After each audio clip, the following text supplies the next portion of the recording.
Et nous revoici donc pour cette deuxième partie de la quatrième mission du tutoriel. Donc j'ai mis en place le schéma, donc, comme il nous avait dit de faire. Donc ce qui se passe, c'est qu'on est rentré donc, dans le repère, mais c'est un piège.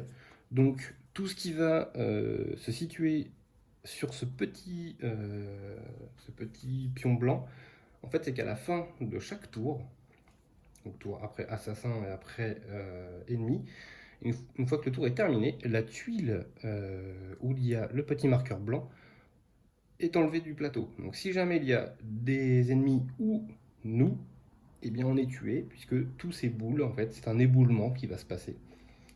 Donc tout ce qui va se passer ici sera retiré de la partie.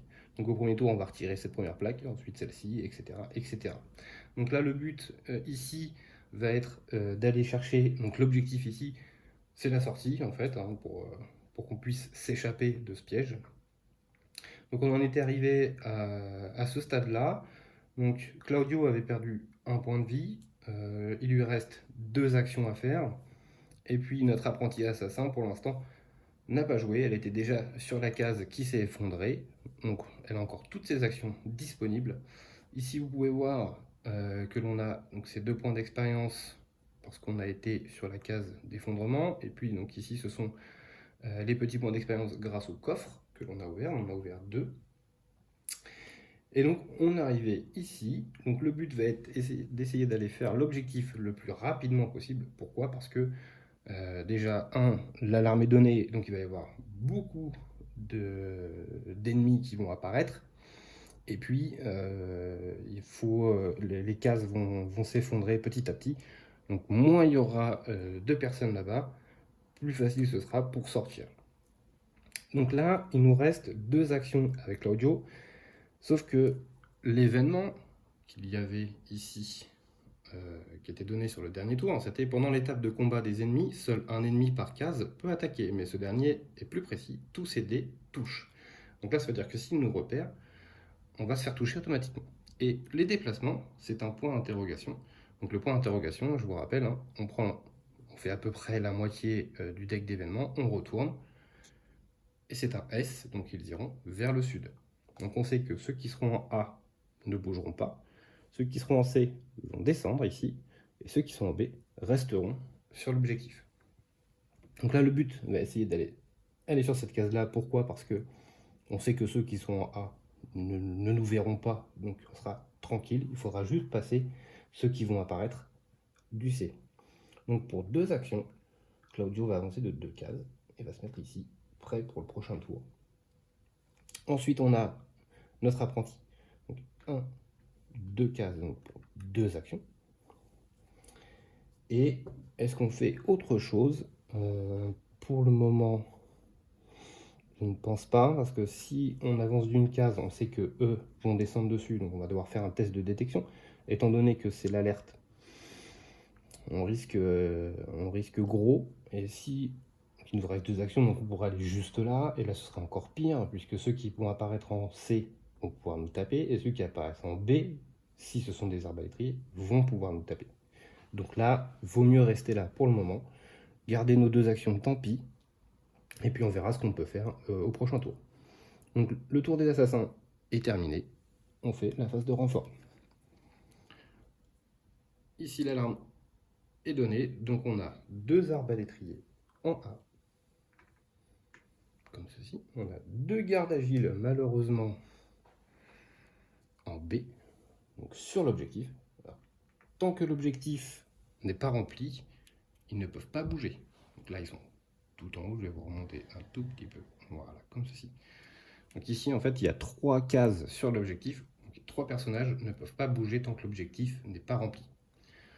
Donc ensuite, on a un arbalétrier en C, comme ceci, et il n'y a pas de dés. Donc ça s'arrête là pour les renforts. Ensuite, on passe à la phase de mouvement. Donc on a dit qu'ils allaient au sud. Ce du A ne bouge pas. Lui peut descendre, il n'y a pas de souci. Ici, il ne bouge pas. Bon, déjà, ils ne peuvent pas descendre, mais en plus, il y a l'objectif. Là, on est pour l'instant incognito, donc ils ne peuvent pas nous tirer dessus, ils ne nous voient pas. Donc fin du tour, des ennemis. Donc là, c'est la fin du tour global. Donc cette tuile-là, il y a un éboulement dessus, on la retire. Et ce petit pion blanc, on la met sur la suivante. Donc au prochain tour, celle-ci sera retirée de la partie également.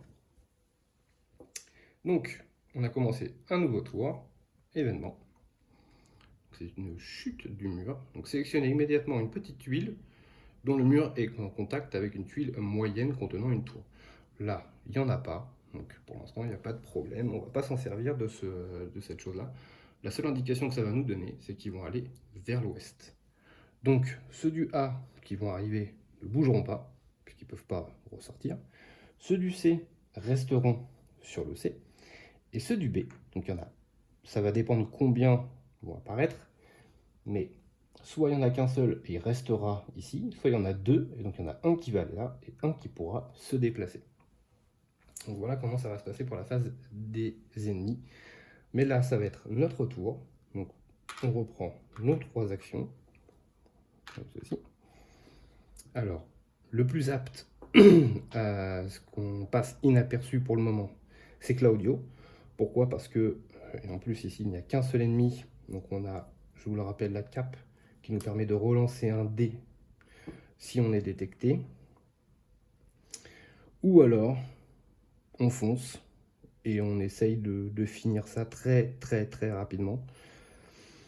Ça peut être compliqué. Là, il faudrait avoir un peu de chance quand même. Il faudrait avoir un peu de chance. Ou alors...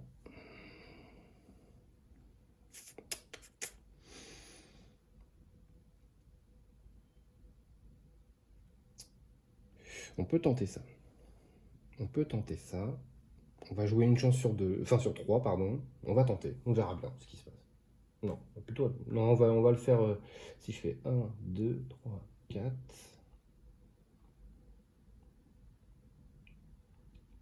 on va plutôt y aller comme ça. Donc on va rentrer avec l'apprenti assassin. Donc l'apprenti assassin, bon, elle va jeter un dé. Il n'y a que la face blanche pour ne pas qu'elle soit repérée, hein, puisque l'alarme est donnée. Donc là, comme l'alarme est donnée, on est vu. Donc on enlève son petit socle et on met un socle rouge pour rechercher. Voilà. Donc maintenant qu'elle est recherchée, ça c'était sa première action de déplacement. Sa deuxième action, elle va utiliser sa massue pour essayer d'éliminer le garde. Donc on va jeter 2 dés. Donc il y a 2 touches plus la spéciale. Ça nous suffit largement. Donc, boum, il tombe. Ensuite, pour une action, on va essayer de jouer un peu stratégique. On va remonter ici. Pourquoi je fais ça? Parce que comme c'est la dernière fois où j'ai été repéré, je laisse mon socle ici. Et je reprends mon socle bleu. Ensuite, pour une action, je vais redescendre ici, comme ça. Je ne serai pas au moins visé, puisque leur principale cible, ça va être le socle rouge. Pour une action, Claudio va rentrer ici. Pour une action, il va fouiller et enlever le corps. Donc on va récupérer un équipement, le crieur public, donc qui nous permet de passer l'alarme en vert si besoin. On ne va pas le faire, on va le garder. Et pour une action, il va économiser pour le prochain tour. Donc ça, c'était le tour des assassins. Donc on va passer au tour du renfort des ennemis. Donc il y en a 2 arbalétriers en A, un garde agile en B, 2 arbalétriers en C. Le D, il n'y en a toujours pas. Hop, voilà. Donc là, les méchants se déplacent. Donc ils vont tous à l'ouest, hein, je vous le rappelle. Eux ne peuvent pas bouger, donc ils restent là. Eux sont attirés par ici, par là où j'ai été détecté, donc ils restent sur la case. De toute façon, ils ne pouvaient pas sortir.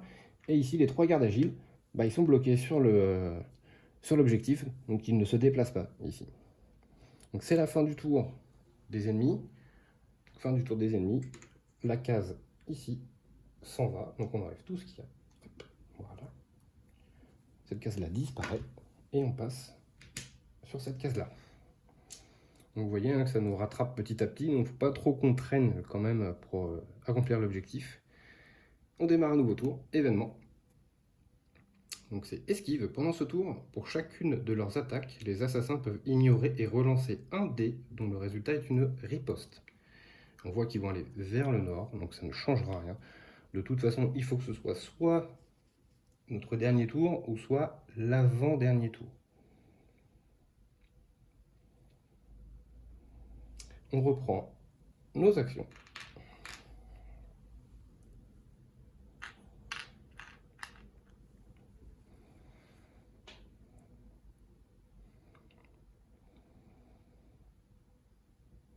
Alors, on va essayer de jouer stratégiquement pour finir ce tour-ci. Donc pour une action, Claudio va rentrer dans la case ici. Alors ça, je rappelle qu'à la fin du tour, ça s'en va. Donc il va faire un test de détection. Il est vu. Bon, on s'en doutait un peu, hein, mais on ne sait jamais sur un malentendu. Donc il est vu, pas de souci. Ensuite, pour une action, il va se déplacer sur la case de l'objectif. Donc, il est poursuivi par la moitié des gens qui sont sur la case d'avant. Donc bah là, la moitié de 2, c'est 1. Ça tombe bien, de toute façon, il n'y avait qu'une case, enfin, il y avait une position disponible puisqu'il y a 4 ennemis dessus. Pour l'instant, on va arrêter là avec Claudio. Ensuite, pour une action de l'apprenti, on va rentrer ici. On va faire donc un test de détection. Elle n'est pas repérée. Bon, ça ne change pas grand-chose, mais c'est quand même une bonne nouvelle. Pour une action, elle va utiliser une bombe fumigène. Alors, pourquoi? Donc la bombe fumigène, elle dit, vous visez une case proche hein, c'est une case à côté d'elle. Tout allié recherché ou assassin recherché pour cette case devient incognito. Et donc, le cercle rouge reste sur place. Donc ça, c'est utilisé, ça s'en va dans la défausse. Donc ce qui se passe, c'est que, hop, ça s'en va, mais ça reste là. Claudio devient incognito. Et donc quand on est incognito, on peut remplir les objectifs ou ouvrir les coffres. Donc pour une action, eh ben, il va remplir l'objectif. Et comme il a rempli l'objectif, la mission est terminée, on a réussi à s'échapper. Donc voilà un petit peu la quatrième mission tutoriel. Hein. Donc on a vu qu'à chaque fois, il se passait quelque chose de nouveau. Ici, bon, j'ai spoilé un peu, hein, je connaissais ce qui allait se passer, mais si on n'est pas préparé, on meurt très vite. Donc là, il faut anticiper un petit peu ça, et puis après, eh bien, on verra sur les prochaines vidéos, notamment la prochaine vidéo. Ce ne sera pas une vidéo de bataille, mais une vidéo de présentation du repère, parce qu'il y a une nouvelle mécanique de jeu qui rentre en jeu, donc c'est un repère. Et là, c'est comme si vous étiez dans votre base, que vous allez vous préparer pour vous envoyer à chaque fois sur chaque mission. Vous pourrez faire des petites choses avant, donc, comme crafter des équipements, rechercher les plans, avancer votre repère, essayer de l'améliorer. Et donc voilà, notamment donc, vos assassins se retrouveront eux aussi améliorés, hein, bien entendu, et on pourra soigner nos assassins blessés, comme c'est le cas là pour Alessandra, qui reviendra à la prochaine partie. Donc on va voir ce qui s'est passé suite à la réussite de notre mission. Donc, nous venons d'accomplir un véritable tour de force, reprendre aux Templiers leur propre repère à Venise.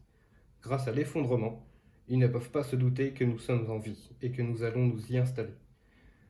Et comme une bonne nouvelle n'arrive jamais seule, Ezio va désormais pouvoir nous prêter main forte en cas de besoin. On dirait que ce sont les débuts d'une fine équipe. Donc, voilà comment ça se passe. Donc la mission accomplie. On sort la carte plan. Donc on a gagné une carte plan ici. Donc le plan, vous allez voir qu'après, il faudra dépenser 4 cartes blanches et 3 cartes noires pour fabriquer cet équipement dans l'atelier du repère. Donc on verra ça sur la prochaine vidéo. Et donc cette carte, c'est l'aile volante de Leonardo. Donc pour 2 cubes, à partir d'un toit ou du sommet d'une tour, déplacez-vous sur n'importe quel autre toit de ce terrain. Un assassin sur votre case de départ peut vous accompagner en dépensant une action. Éliminez chacun un garde sur la garde d'arrivée avant tout test de détection. Donc en fait c'est comme le parachute, c'est on va dire un parachute amélioré puisqu'on peut partir à 2 de la case et donc tuer 2 ennemis d'un coup sur la même case de toi. Mais pour ça avant il faudra la crafter et donc je vais vous expliquer ça sur la prochaine vidéo donc, qui sera consacrée aux repères. Ensuite on passe au journal des mémoires, c'est-à-dire qu'on fait la somme des points d'expérience. Donc ici on voit que l'on a 2, 3, 4, 5, 6 points d'expérience. Je passe. Donc 6 points d'expérience. Je vais essayer de vous mettre là. Voilà. Donc ça c'est ce qu'il y a à la fin du livre. J'ai fait une photocopie pour que ce soit plus simple. Donc on voit qu'on est à 19 points d'expérience. Et donc avec nos 6 points d'expérience, on arrive au 25. Et donc le 25, ça nous donne le niveau 1. Donc c'est pareil. Hein. Donc dans la prochaine vidéo, je vous expliquerai comment ça se passe. La montée de niveau pour chaque personnage et assassin que l'on contrôle. Donc ensuite, on a réussi notre mémoire du premier coup. On a réussi à faire l'event. Donc ça, tout va bien. Ensuite, eh bien écoutez, si on avait fait toutes les synchros à 100%, malheureusement, on en a raté une. On aurait eu un autocollant supplémentaire. Je vous rappelle, ça ne change absolument rien. C'est vraiment que du personnel. Donc voilà pour cette vidéo et du dernier tutoriel. On va pouvoir commencer les hostilités à la prochaine bataille. Et donc commencer l'histoire à la 1.1. Et bien écoutez, j'espère que ce tutoriel vous aura plu et vous aura donné envie de jouer à ce jeu qui est vraiment très bon. Un très bon jeu.